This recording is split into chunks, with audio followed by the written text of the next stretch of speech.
Like millions of other kids, you dreamed of one day being in the NBA.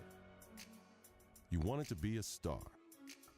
And someday, to rise above and become the greatest to ever play. You dreamed of being the one. But the road to stardom is never easy. There are obstacles, injuries, and disappointments. Adversity is universal. It can happen to anyone at any time. And one day, it happened to you. You went from being a guaranteed lottery pick to a kid who may never even play college ball again.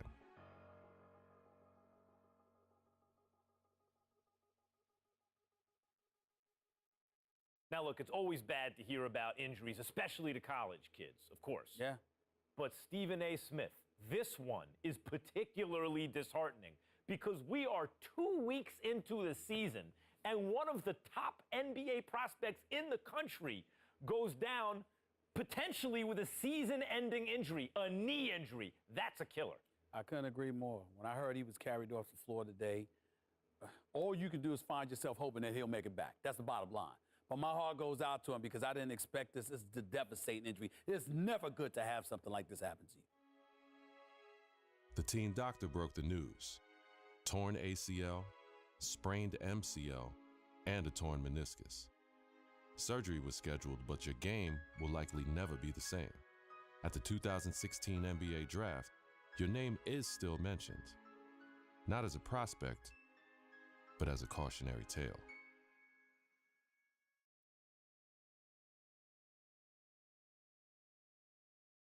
Now, there's another huge story in this year's draft. A record number of underclassmen, 30 of them, undrafted. And I hope, anyway, that this is a lesson, this serves as an example to college players. I'm not talking about the ones who are genuinely one and dones, the guys you know are going to be lottery picks. I mean the rest of them. They're not sure shots. You're not sure they're going to be lottery picks. Don't just use the college system for a year thinking you're going to bounce. It doesn't work like that. If you don't have the talent, it doesn't work. You got to be cultivated in the system. Please. There you go again with your blanket generalizations. You know how you are, oh, Max, the woe is me, oh, my Lord. I can't take it. I just can't take it. It's a case-by-case basis. You can't just blanketly decide this should not be one and dones or this should be one and dones. You got to go on a case-by-case basis. Some dudes deserve to be one and dones. Some people don't. It's on a case-by-case basis. And that is my point. Thank you for making it for me. Every kid thinks they're the exception to the rule. And members of the media like, Stephen A. Smith, are encouraging these kids to come out early. Look, Max, bottom line is this. You got to take this into consideration. You had two dudes. They were called the Hype Brothers. Now, you had Nick Howard. This kid had a lot of promise. What does he do? He goes to college. Very uneventful first year, no doubt. The second year, he was pretty good. Here's the problem. The NBA, it's not about pretty good. You need to be great on the collegiate level, on the prep level, in summer leagues and what have you, in order for you to get the stature that you deserve. That's the bottom line. Pretty good ain't good enough to be that stud NBA. That's exactly my point.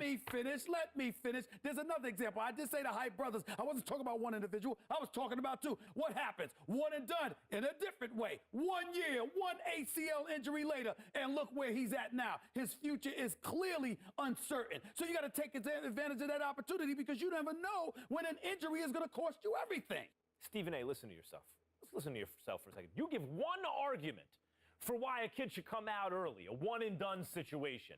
I can give you 30 arguments this morning alone why they should stay in school. And now you have to wonder what a kid like Nick Howard, who has given up his college eligibility, does next. What does he do next? First of all, don't sweat the technique. The argument, or one argument, as long as it's strong enough, that's all that matters. That's number one. Number two, the Hype Brothers was something special. What they really, really need to do. I'm going to tell you what they need to do, Max. They need to get back to playing together. My sources are telling me the ACL injury has been completely healed. So go on a Pro-Am circuit. Go in summer leagues. Do what you got to do to get back on the court together to remind everybody of what you once were. Because once you pull that off, the sky's the limit.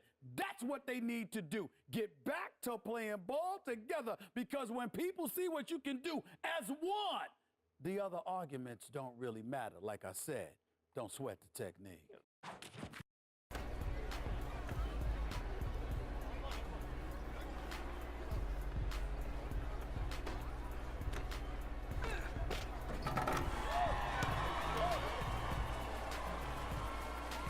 gotta be honest, that these controls are actually the exact same in 2K. Get that out of here. Oh, and I'll guard my guy.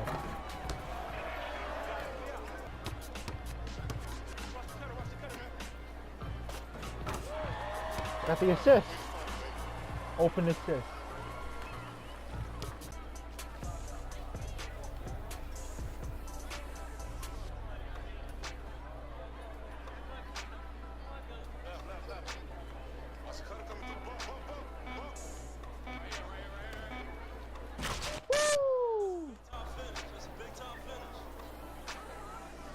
My first shot, it was a dunk.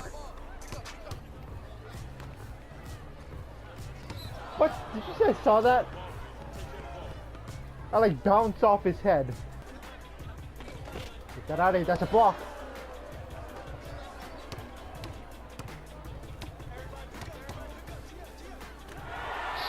What was that?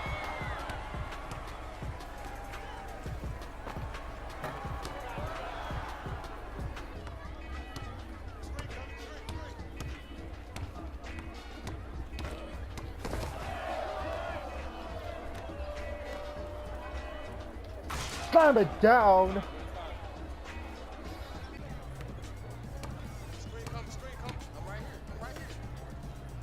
I was gonna say buckets, but eh.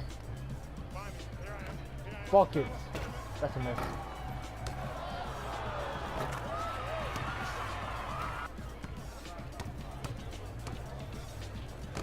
Oh.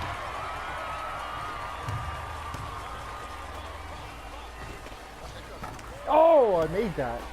I wanted to dunk it. That's great, but okay, I'll take it.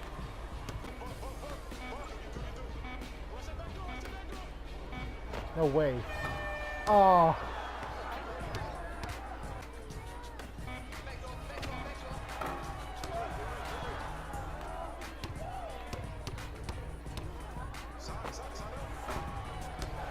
Hey, put back. That was, you know what? That was planted.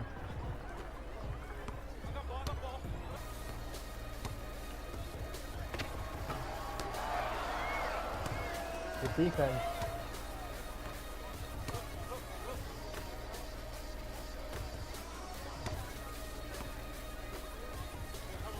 Okay, give me that assist.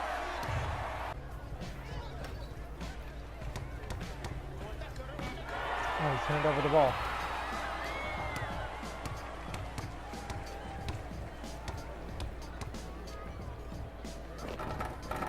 Give me the rebound.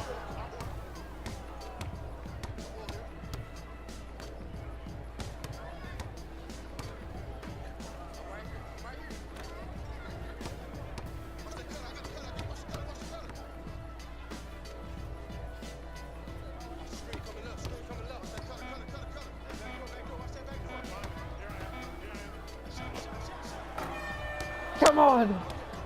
A low 3-point rating, okay. I'm gonna upgrade my 3 later on. I will. Shoot some 3s.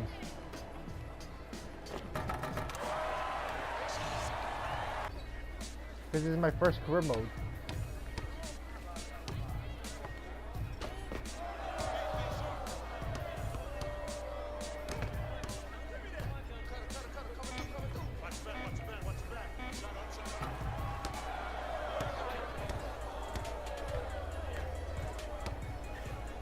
Yes.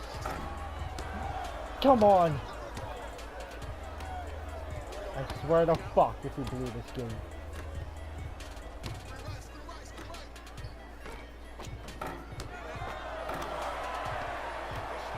Why did he get us on board? David Lee. That's the NBA David Lee. Yes, that's it. Game over. We almost blew this game. Play of the game.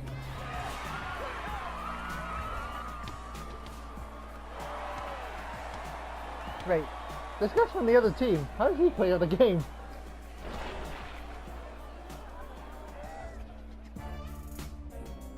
We won the game, and yet this guy he lost? and he's player of the game.